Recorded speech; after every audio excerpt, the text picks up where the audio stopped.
Eh, di sini saya akan nerangkan mengenai prinsip kerja untuk deteksi virus. Selama ini yang kita tahu, deteksi virus itu kan ada dua macam. Ada real time PCR, ada juga rapid test antigen. Keduanya sama-sama dipakai untuk deteksi virus dan sama-sama pengambilan sampelnya lewat swab yang ada di nasofaring di hidung. Oke. Jadi baik keduanya itu memiliki kesamaan.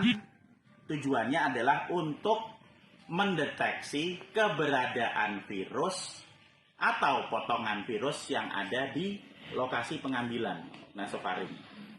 Ingat, keduanya tidak membedakan virus hidup atau mati, aktif atau inaktif, virus utuh atau potongan virus, dan juga tidak membedakan dia sehat atau sakit. Itu. Jadi hanya memberikan pembacaan saja. Oke? Nah, sekarang kita akan membahas bagaimana cara kita menganalisa kedua alat uji tersebut. Jadi sebelumnya saya akan cerita sedikit tentang virus. Ini virusnya.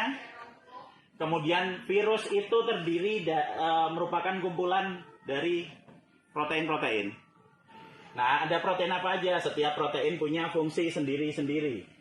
Jadi yang paling luar, ini ada yang duri-durinya yang keluar itu namanya protein S, singkatan dari spike. Yang di bagian ujungnya ini, ada bagian yang bisa nempel ke sel namanya RBD, Receptor Binding Domain. Nah, ini kita ulas nanti. Kemudian ada bagian kulitnya namanya envelope. Ada bagian luarnya di sini namanya membran, M. Ada juga bagian dalamnya namanya nukleoprotein, protein yang ada di dalam. Kemudian yang namanya ORF itu disebut open reading frame, bagian kerangka yang ada di dalam. Kalau di luarnya membran, bagian dalamnya ORF, open reading frame. Oke. Nah, sekarang kita sudah paham bahwa virus itu seperti ini. Nah, sekarang kita akan berlanjut ke perbedaan real time PCR dengan rapid test antigen untuk mendeteksi virus ini. Oke. Prinsip utamanya, PCR tidak mendeteksi protein. PCR mendeteksi DNA yang diperbanyak. Jadi kalau misalnya ini ada virus, gitu kan, kemudian kita mau nguji virusnya, maka virus ini nanti akan diuji sesuai targetnya. Setiap kit atau alat untuk nguji PCR virus tersebut, dia punya target yang berbeda-beda. Ada yang mentargetkan di N, ada yang mentargetkan di E, ada yang mentargetkan di S, ada yang mentargetkan di ORF. Mereka semua sendiri-sendiri punya. Nah, gimana cara kerjanya? Kalau misalnya di swab, diambil swabnya, kemudian nanti kita dapat hasilnya, dibawa ke lab, kemudian swab ini akan diekstraksi. Diekstraksi RNA-nya, sesudah dihancurkan, ekstraksi itu maka dia akan menghancurkan semuanya. Apapun yang ada di situ, protein apapun yang ada di situ akan dihancurkan semuanya. Dipecah-pecah jadi RNA kemudian sesudah diekstraksi namanya. Ekstraksi RNA, kemudian nanti akan dibentuk lagi jadi cDNA, kemudian jadi DNA. Dimasukkan ke mesin, nanti diperbanyak. Jadi baik virus utuh maupun potongan virus, mati atau hidup, nggak urusan. Dihancurin semuanya, jadi RNA-nya diperbanyak. Lah, nanti berapa kali perbanyakan RNA-nya, perbanyakan DNA-nya, itu yang kebaca di mesin PCR sebagai nilai CTV, Cycle Threshold Value, CTV. Atau bisa juga disebut CQ, Cycle Quantity, atau CV, Cycle Value. Itu sama aja, ketiga tagihan cuma istilah. Semakin banyak perbanyakan yang dibutuhkan untuk bisa kedeteksi, semakin sedikit virusnya. Lah kok bisa? Nah, karena jumlahnya sedikit, maka dia harus diperbanyak, semakin banyak supaya bisa kebaca. Sementara kalau jumlah virusnya banyak, dia hanya perlu cycle amplifikasi atau perbanyakan sedikit saja supaya bisa kebaca. Jadi kalau PCR itu semakin kecil nilainya, semakin banyak loading virusnya, loading DNA-nya, Kalau semakin sedikit, semakin tinggi nilai CT value-nya, berarti jumlah virusnya semakin sedikit. Nah, ini agak berbeda dengan rapid test antigen. Rapid test antigen lebih sederhana. Dia tidak perlu dihancurkan jadi RNA, RNA nanti diekstrak jadi ekstraksi RNA, diubah jadi DNA, itu tidak. Lebih sederhana, hanya berprinsip pada ikatan antigen dan antibodi. Antigennya apa? Antigennya yang ada di sini. Reseptor binding domain, bagian paling ujung dari virusnya. Nah, jadi kalau misalnya ada virus misalnya di bagian hidung atau di bagian nasofaring, diambil, selama virusnya masih ada durinya, selama masih ada reseptor binding domainnya di sini, maka dia akan bisa nempel di kit itu, di kit rapid test antigen. Kok bisa nempel? Simple. Karena di dalam kit itu isinya kertas nitroselulose. Di kertas itu dilabel pakai antibodi yang cocok dan spesifik untuk RBD, reseptor binding domain.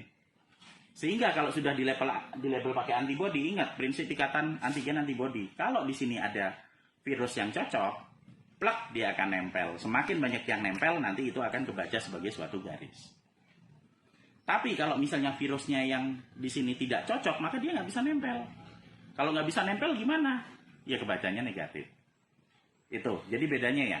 PCR membaca perbanyakan cycle DNA sampai kebaca. Semakin tinggi semakin sedikit, semakin rendah CT value-nya semakin banyak.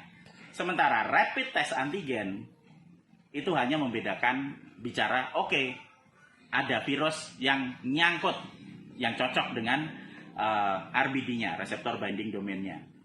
Dan itu spesifik. Nah, ini kalau kita masukkan ke tabel, nanti akan jadi seperti ini. Karena tadi sudah diterangkan. Jadi target real-time PCR ini rapid test antigen. Kita bicara target dulu nomor 1. Targetnya apa? Targetnya pakai primer. Cetakannya. Cetakannya apa?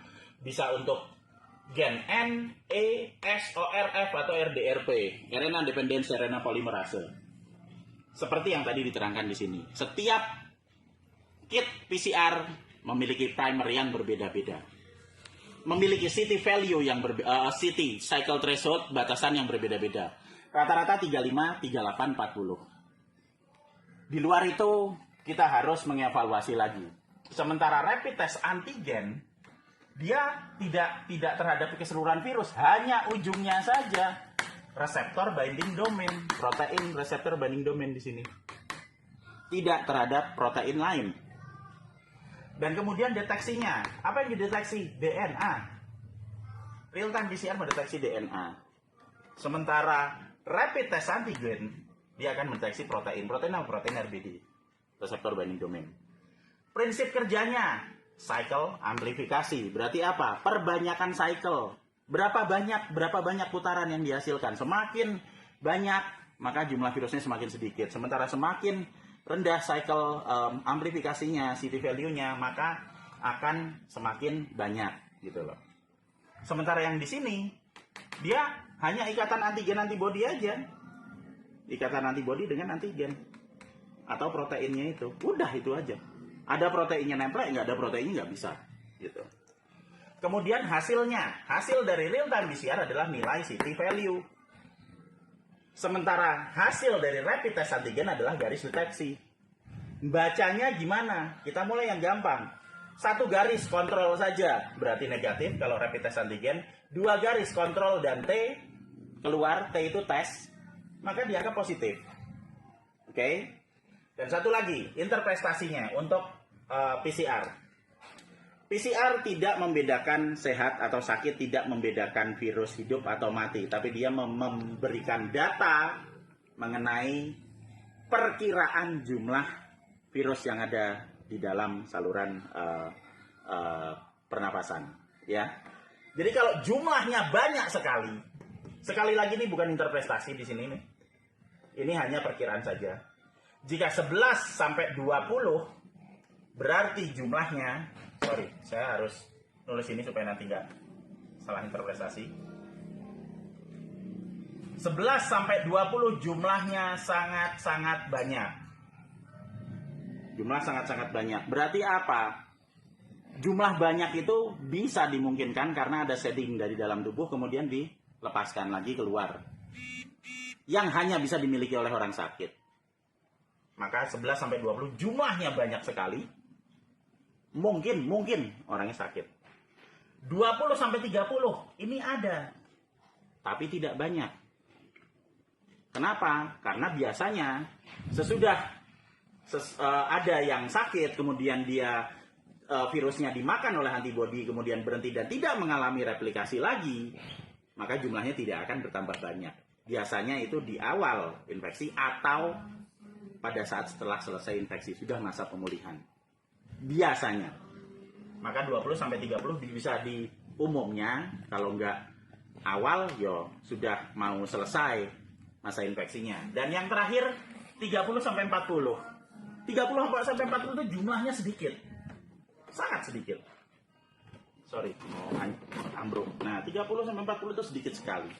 Dan biasanya tidak ada gejala. Berarti apa? Berarti virus yang ada tidak mengalami pertambahan banyak. Berarti apa? Hanya ketempelan saja. Kok bisa ketempelan? Karena sifat virus ini, terutama di bagian RBD-nya, dia memiliki ikatan ionik negatif yang sangat tinggi. Sehingga dia bisa nempel di mana-mana. Dan tidak ada reseptor di hidung, tapi dia bisa nempel. Itu sifat uniknya.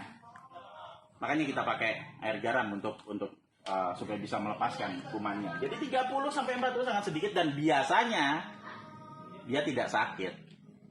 Hanya ketempelan. Berarti apa? Dia tidak nular. Berarti apa? Cuci hidung pakai air garam bisa, tidak masalah. Kuncinya di gejala. Oke?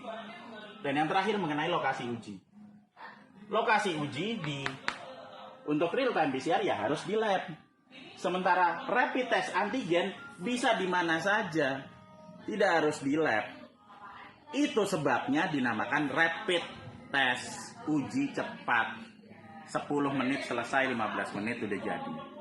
Karena bisa dilakukan di mana saja, oleh siapa saja, asal kita belajar. Oke? Jadi demikian hasil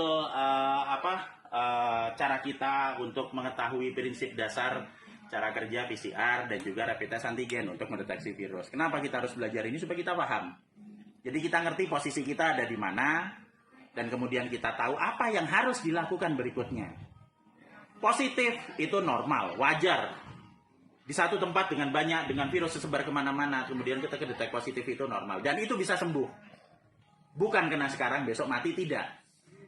Kita bisa melakukan ini, kita bisa menyembuhkan ini. Kenapa? Karena 80% orang yang positif sembuh. 100% orang yang isolasi mandiri di rumah sembuh. Kita akan melakukan itu, kita ketahui prinsipnya, dan kita akan menangani penyakit ini, dan juga mulai untuk memakai logika kita supaya kita bisa menentukan keputusan apa yang akan dilakukan terhadap badan kita dan terhadap kesehatan tubuh kita sendiri. Makasih, semoga bisa jelas dan bisa bermanfaat. Makasih.